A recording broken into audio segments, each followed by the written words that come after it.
For my American Studies final exam, I chose my civic value to be courage, and the people I chose to represent it are George Washington, Abraham Lincoln, W.E.B. Du Bois, and Cornelius Vanderbilt. These leaders are also represented in 4 different time periods: the American Revolution, the Civil War, Reconstruction, and the Industrial Revolution.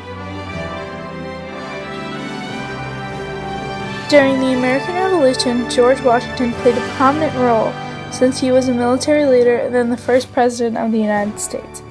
He was a very courageous leader during the American Revolution and helped lead America to victory. He had very little experience leading this big of an army, but still proved himself. An example of Washington representing my civic value was when he made the bold decision to cross the Delaware River.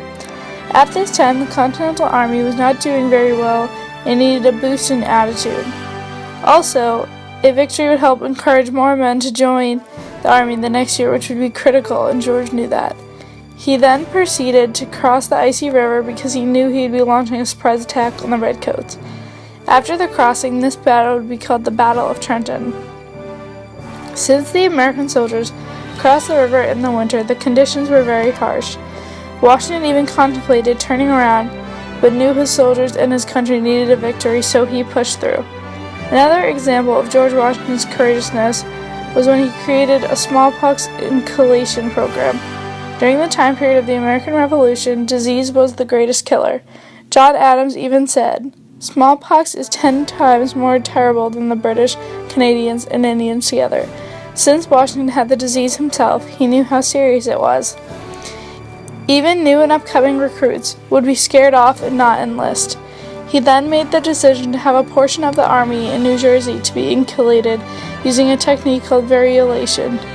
Further into the winter, Washington went even deeper and had the whole army inoculated. This was controversial since when a person was inoculated, they were disabled, which made the whole army vulnerable. Overall, this courageous decision made the death rates drop from 17% to 1%. The next leader who demonstrated courage during the Civil War was Abraham Lincoln.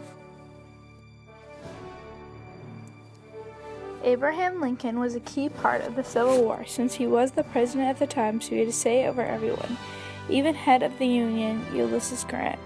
Lincoln overall protected the United States from a split in the nation. There must have been a lot of fear and pressure on him during this time since so many things could have gone wrong.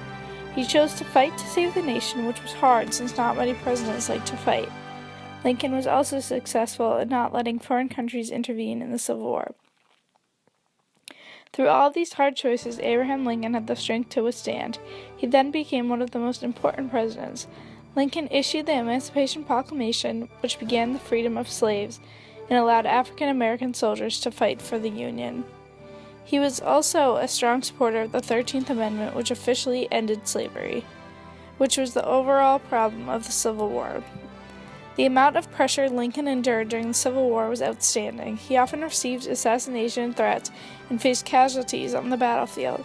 Even through all of this, Lincoln was able to push through and get the victory over the Confederates in the Civil War. The following leader I had chosen was W.E.B. Du Bois for the Reconstruction time period. W.E.B. Du Bois was one of the most important African American activists of his time. He did not care what others thought of him and was very courageous in the choices he made. He first attended white schools growing up, which was frowned upon. In 1885, he traveled to Nashville to attend Fisk University, where he first noticed the Jim Crow laws. That is where he started to see how badly racism was in the United States. He then progressed to paying his own way through Harvard. Soon after, he was the first African American to earn a PhD from Harvard. During the time of Reconstruction, Du Bois was a writer and a public speaker. He wrote numerous influential books like The Souls of Black Folk, Black Reconstruction in America, and The Negro. He even spoke about how another fellow activist, Booker T. Washington, was not helping the African American community. Another big accomplishment for him was co-founding the National Association for the Advancement of Colored People. W.E.B. Du Bois had the strength to withstand all of the people who thought he was wrong and furthered the improvement to have African Americans be equal. My last leader for the time of the Industrial Revolution is Cornelius Vanderbilt. Cornelius Vanderbilt was nicknamed the Commodore for being so fearless and courageous during his time. He grew up on steamships and eventually bought a fleet of his own. He had many enemies since he was the best in the business. Vanderbilt had a successful business in the shipping industry, but that was not good enough for him when the railroad industry started to flourish during the Industrial Revolution. He made the courageous decision to sell his ships and gain railway lines from Chicago to New York. Shortly after he dominated the railroad industry, Vanderbilt made it so there were lowered costs, increased efficiency, and increased travel and shipment time. Many of his competitors were starting to see him as weak. He made a courageous decision to shut down the Hudson River Bridge, the only gateway between New York's largest port and the rest of the country. Every rival's shares fell, and Vanderbilt bought them. Vanderbilt was a very successful and wealthy man who made strategic decisions to earn his part in the industry. All four of these leaders demonstrate my civic value of courage. They all made choices no matter how fearful they were, and all made a difference in their time period. Washington, Lincoln, Du Bois, and Vanderbilt all became successful, and we should all look up to them for their courageous personas.